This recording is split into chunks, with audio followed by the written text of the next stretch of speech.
Lucas, no capítulo 6, versículo 38, diz assim na palavra do Senhor: Deem e será dado a vocês.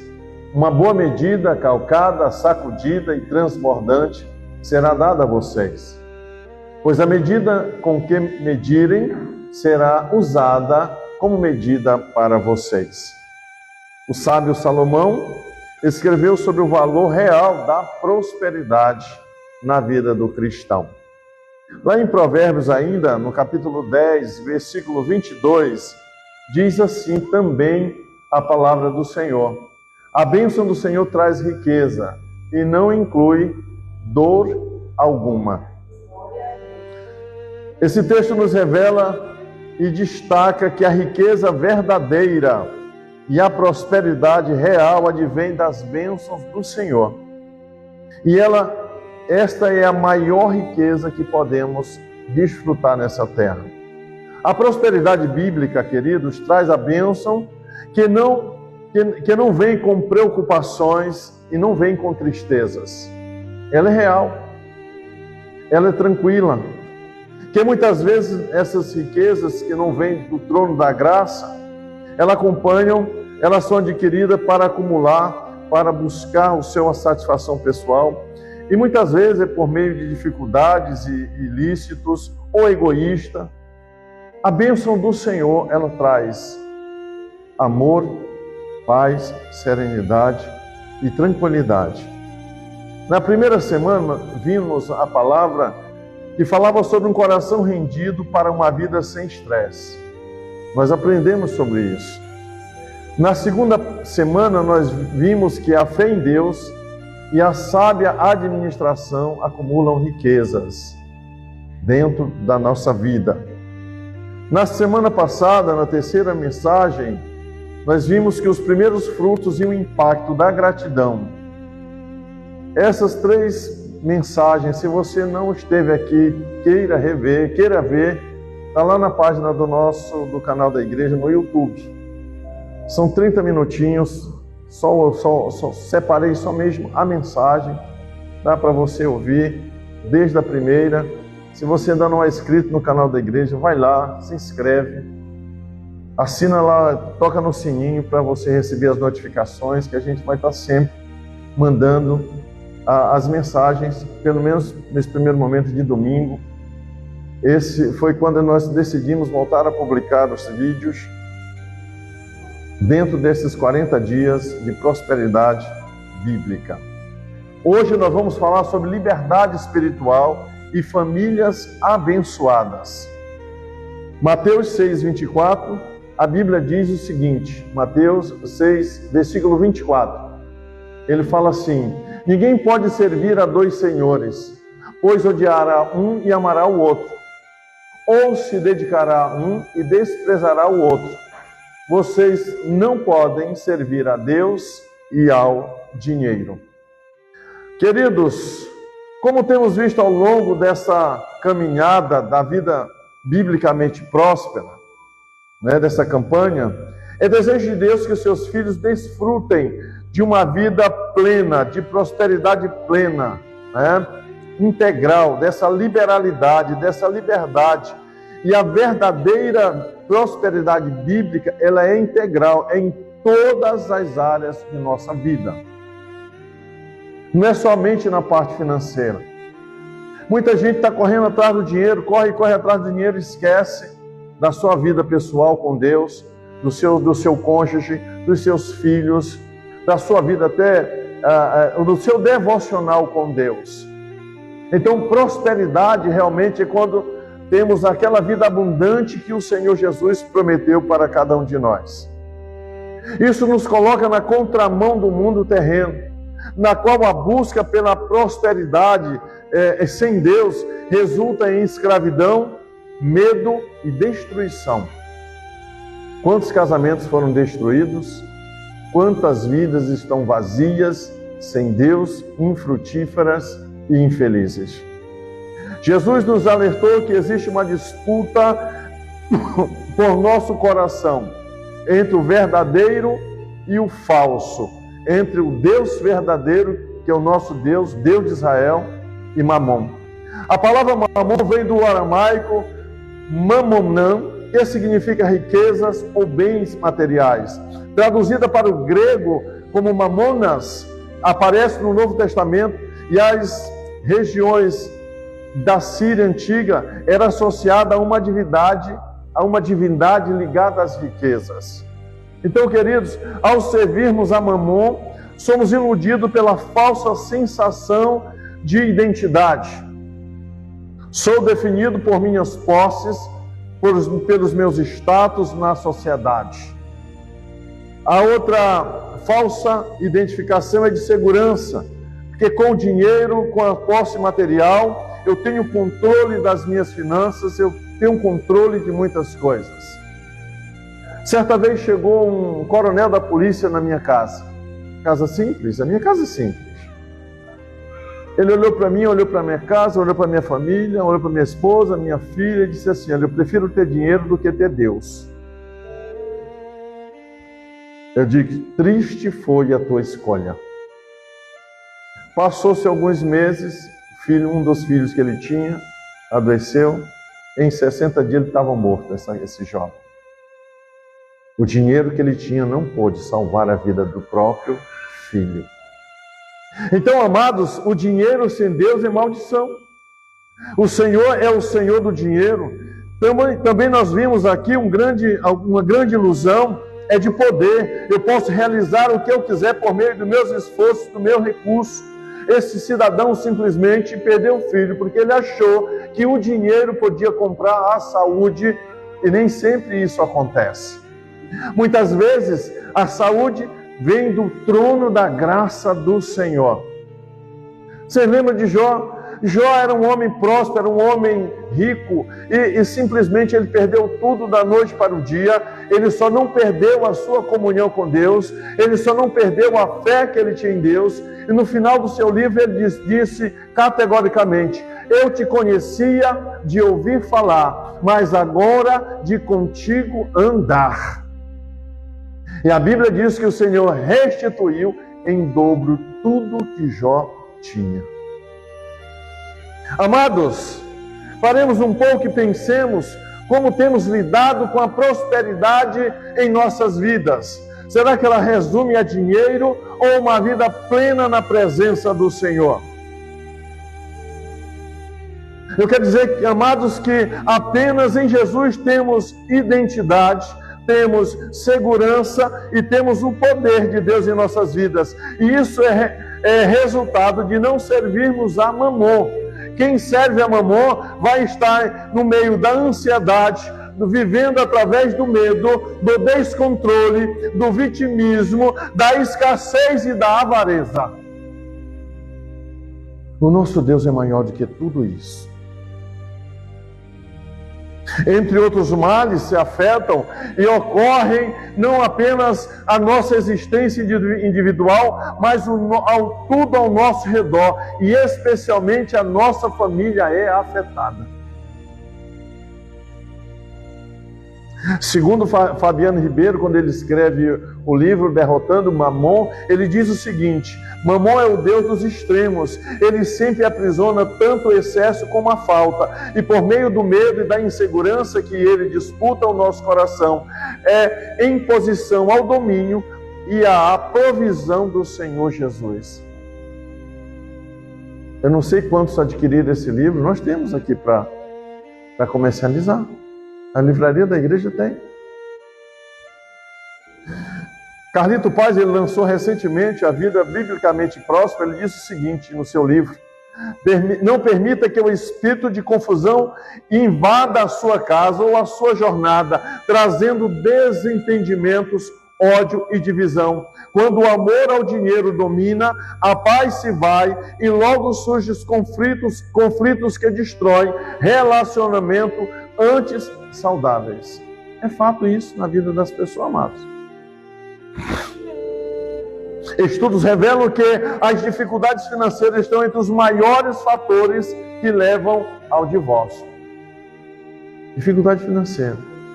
Acabou o dinheiro, acabou o amor. Acontece muito por aí. além de gerar brigas em um ambiente hostil, dentro da nossa casa, afetando a cooperação e a estabilidade emocional até das crianças que estão dentro daquela casa. Família, trabalho, prosperidade e felicidade se conectam, mas não se encontram plenamente quando não é vivido pela justiça de Deus e diante de Deus. As finanças consagradas ao Senhor serão sempre saudáveis, serão sempre equilibradas e trarão paz a você e àqueles que estão abaixo de você na sua dependência, na sua liderança. Então, amados, para viver em liberdade espiritual e abençoar sua família, lembre-se, primeiro, que a salvação é uma graça de Deus e não uma conquista humana. Lá em João 14:6, Jesus fala o seguinte: eu sou o caminho, eu sou a verdade e eu sou a vida, e ninguém vem ao Pai senão por mim. Lá em Efésios capítulo 2, versículo 8, ainda ele diz o seguinte: pois vocês serão salvos pela graça por meio da fé, e isso não vem de vós, é dom de Deus. O céu nunca esteve à venda, queridos. O céu, ele se abre para abençoar os seus filhos, o seu povo. Não conseguimos e não precisamos comprar o céu ou perseguir riquezas terrenas, pois o Senhor Jesus já conquistou na cruz do Calvário tudo isso para nós. Precisamos, amado, nos conscientizar que o Senhor já tem uma eternidade para nós ao lado dele. Quando eu era bem criança na fé, que eu agora sou adolescente, depois de mais de 30 anos no Evangelho, a gente cantava muito um corinho que era muito conhecido na época. Tudo que Jesus conquistou na cruz é direito nosso, é nossa herança. Então, amados, como filhos de Deus, temos uma herança eterna, feita dentro da aliança do sangue derramado do Senhor Jesus. A busca por prosperidade sem Deus traz caos, traz divisão, enquanto a verdadeira prosperidade bíblica edifica e promove a paz dentro da própria casa, do seu lar. Cuidado com os vendedores de bênçãos. Cuidado com os vendedores de bênção, os que o apóstolo Paulo chama de falsificadores da palavra de Deus. Lá em 2 Coríntios, no capítulo 2, versículo 17, olha o que o texto nos ensina. Ao contrário de muitos, não negociamos a palavra de Deus visando algum lucro. Antes, em Cristo, falamos diante de Deus com sinceridade, como homens enviados por Deus. Precisamos entender isso, amados. Jesus já nos alertou sobre muitos falsos profetas que surgiriam no final dos tempos, e a gente está vendo a internet cheia deles. Sabe o que é pior? Tem muitos de nós que vai atrás da ilusão dessa falsa prosperidade. Em segundo lugar, amados, para viver a liberdade espiritual e abençoar a sua família, lembre-se, a generosidade tem a ver com o poder da entrega e não dos valores. Olha só, com o poder da entrega e não dos valores. No Evangelho de Marcos, capítulo 12, versículo 42 até o 44, vamos ler esse texto, me acompanhe aqui. Então uma viúva pobre chegou e colocou 2 pequenas moedas de cobre de muito pouco valor. Chamando a si mesmo e seus discípulos, Jesus disse a eles: em verdade lhes digo que esta viúva pobre colocou na caixa de ofertas mais do que todos os outros. Todos deram do que lhes sobravam, mas ela, de sua pobreza, deu tudo o que possuía para viver. Até aí. Mamon representa o egoísmo, enquanto Deus é amor e generosidade. Sua obediência é guiada pelo medo ou pela generosidade. Nós vimos na primeira mensagem que precisamos ser investidor extravagante no reino de Deus. Amados, toda vez que você entrega, você vence a tirania do reter. Disse isso Rick Warren em seu livro Uma Vida com Propósito. Então, amados, precisamos olhar para as nossas ofertas, de como estamos entregando. Será que estamos entregando aquilo que vai nos fazer falta, entre aspas, ou aquilo que sobra? Aquilo que a gente acha que vai faltar no dia seguinte, ou aquilo que está sobrando na nossa conta, na nossa vida? Deus, eu não estou falando só de espécie financeira. Será que você tem priorizado o seu tempo para Deus, os seus talentos para Deus, as suas aptidões para Deus, a sua vida profissional para Deus? Você tem entregue um dízimo disso, uma oferta disso para Deus? Pense nisso. Terceiro, irmãos, ter uma vida, essa liberdade, uma família abençoada. A organização financeira é um ato de fé, de boa mordomia. Então, se eu não administro bem as finanças, eu não sou um bom mordomo. E aquela palavra, se eu não sou fiel no pouco, no muito, eu não vou ser colocado. Se eu não sou bom administrador no pouco, eu não vou ser no muito. E Deus não vai desperdiçar as riquezas que Ele tem se eu não tenho capacidade para gerenciar e administrar de forma sábia. Lá em Lucas 14, versículo 28 até o 30, olha o que a palavra do Senhor nos ensina nesta noite.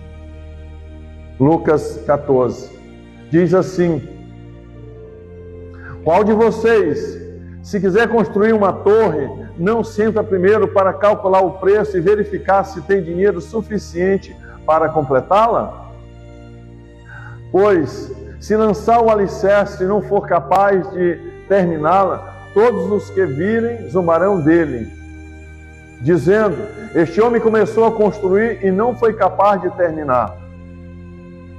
Lá em Eclesiastes, capítulo 4, versículo 9 ainda, olhe que o texto nos ensina. Você me abra na versão transformadora, por favor.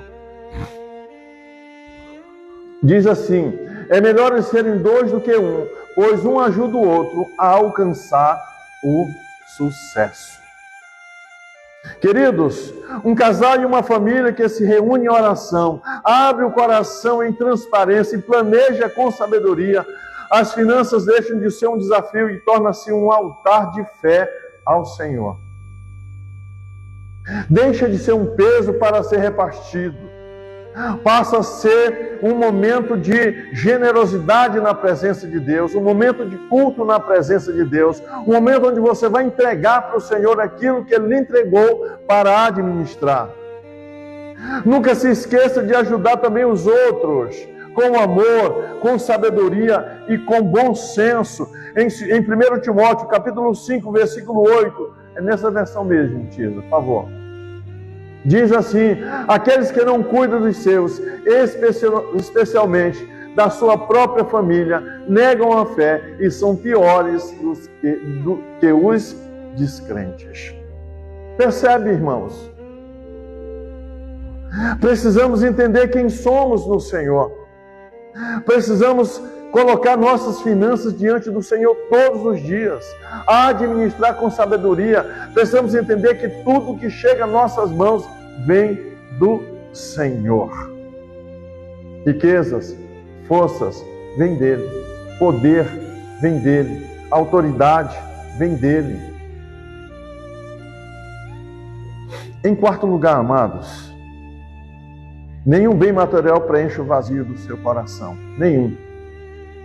Dinheiro, carro do ano, casa suntuosa, viagem, não preenche o vazio do seu coração. Casamento, filho, nada preenche o vazio do seu coração. Somente o Senhor. Provérbios 27, 20. Essa versão, por favor. Olha o que o texto nos ensina. Como a morte e a destruição nunca se satisfazem, assim os desejos do homem nunca são saciados. Salomão, quando escreve esse provérbio, ele está vendo do vazio que é o coração do homem sem Jesus, sem um plano, sem um propósito de Deus na vida dele. Não caia na sedução do acúmulo sem propósito e sem generosidade. O egoísmo é fruto de Satanás, é cilada do inimigo. Lá em Mateus 6, 19 e 20, o Senhor Jesus adverte contra a questão do egoísmo em nossas vidas. Ele diz o seguinte: não ajuntem tesouros. Abre para mim agora essa versão, na versão corrigida fiel, por favor. Diz assim, olha: não ajunteis tesouros na terra, onde a traça e a ferrugem tudo consomem, e onde os ladrões minam e roubam. Mas ajuntai tesouros no céu, onde nem a traça nem a ferrugem consome, e onde os ladrões não minam, não roubam, porque estão seguros pelo aquele que pode mudar a nossa história. Rick Warner diz o seguinte: patrimônio e autoestima não são sinônimos. Tem pessoas que acreditam que alcançar um nível financeiro alto vai estar muito bem, vai acabar os problemas de autoestima, vai acabar os problemas em casa, vai acabar o problema da ansiedade, vai acabar o problema da depressão, e muitas vezes isso é só ilusão. Somente o Senhor pode mudar a nossa vida. A impulsividade de compra revela emoções adoecidas na tentativa de compensar algo ou anestesiar a dor. Não tem aquela pessoa que está ansiosa, chateada, aborrecida, corre para o shopping com um cartão de crédito, vai cortando onde passa.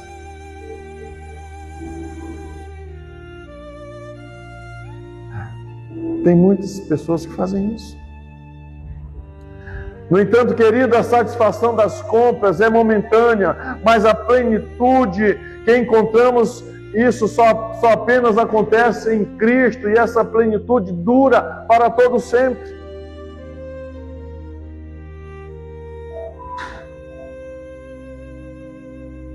Precisamos, amado, cumprir. Não compre por necessidade, mas coloque em oração. Não compre por impulso, por ostentação.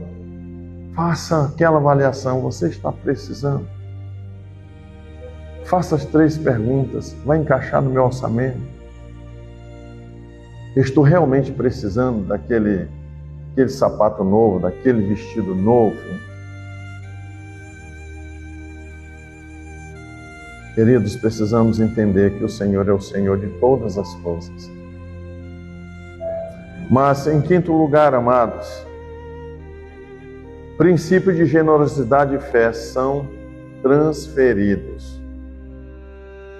Lá em Provérbios 20, versículo 7, diz o seguinte: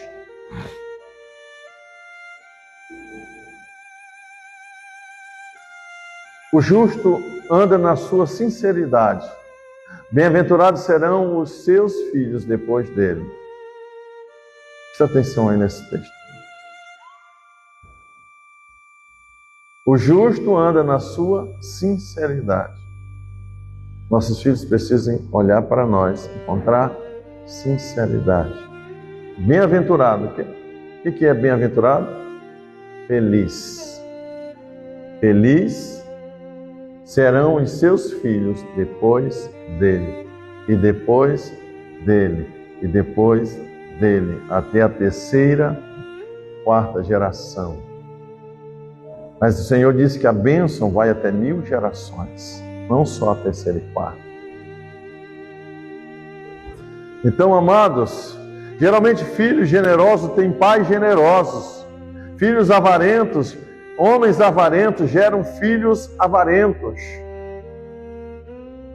Tem aquele filho que quando o pai está velho, a mãe está velha, não solta a mão deles. E tem aquele filho que a primeira coisa que pensa é jogar no asilo. Aí o pai naquela hora, a mãe naquela hora pergunta: onde foi que eu errei? Ao longo dessa minha vida, há mais de 30 anos no Evangelho, já ouvi essa frase muitas vezes. Pastor, onde foi que eu errei? Criei meu filho dentro da igreja. Eu fiz isso, eu fiz aquilo. Mas onde estava o teu coração? Onde estava realmente Jesus na tua vida? Depois de 40 anos sofrendo no deserto, morreram acima de 20 anos, os homens todos eles, porque desobedeceram ao Senhor. Chega Josué diante de todo o povo e diz o seguinte: vocês quiserem, vão para outros deuses, vão servir a outros deuses, porém eu e a minha casa serviremos ao Senhor.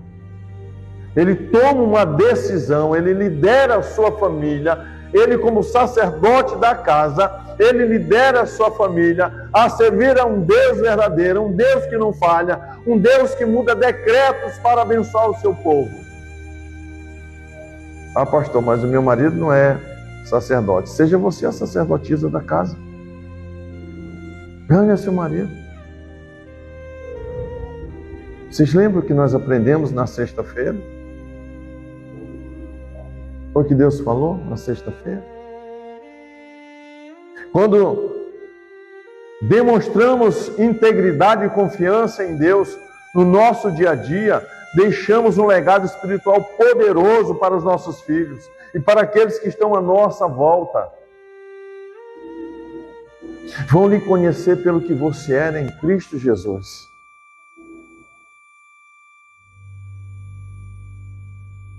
Vão lhe conhecer pelo que você é, pela sua postura.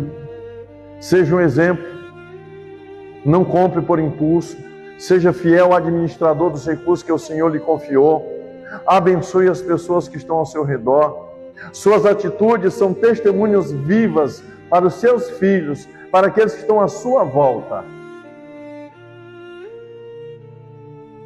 Precisamos colocar diante do Senhor todas essas coisas, amados. Queridos, tantas coisas poderia ter acrescentado aqui, mas eu parei no quinto tópico. Lá em Provérbios, capítulo 10, versículo 22, olha o que a Bíblia nos ensina. A bênção do Senhor traz riqueza e não inclui dor alguma. Riqueza, a bênção. Viver em liberdade espiritual é abençoar a sua família e escolher Deus acima de Mamon, acima do Deus do dinheiro, a fé acima do medo, a generosidade acima do egoísmo. Precisamos aplicar esse princípio em nossas vidas. O Senhor te chama para abençoar e conduzir sua família a uma vida biblicamente próspera. Prove e veja quão o Senhor realmente é bom. E a sua fidelidade dura para todo sempre. Nós somos infiéis, mas Ele permanece fiel. Permanece fiel. Nós vamos parar bem aqui hoje, irmão. Nós vamos orar. Semana que vem nós vamos falar sobre generosidade e contentamento. A vitória contra a avareza. Nós vamos orar agora. Eu convido você a colocar-se de pé e fazer uma reflexão de como você está vivendo esse tempo, de como você tem lidado com a prosperidade, de como você tem lidado com as finanças. Aonde está Deus nesse contexto da sua vida? João 14, versículo 6. Abre mais uma vez para mim, por favor. Ele diz o seguinte: eu sou o caminho, a verdade a vida, ninguém vem ao Pai senão por mim. A Bíblia diz também: tudo que ligarmos na terra será ligado no céu. Vamos ligar agora nossas finanças, nossas famílias, nossos sonhos, nossos planos, nossos projetos. Ligar ao Senhor. Faça uma reflexão agora. Ouça a voz do Senhor agora. Será que eu tenho lidado com as finanças de forma que agrade o coração de Deus? Será que eu tenho servido a Mamon ou estou servindo a um Deus de Israel, o dono do ouro e da prata? Precisamos fazer essa reflexão agora.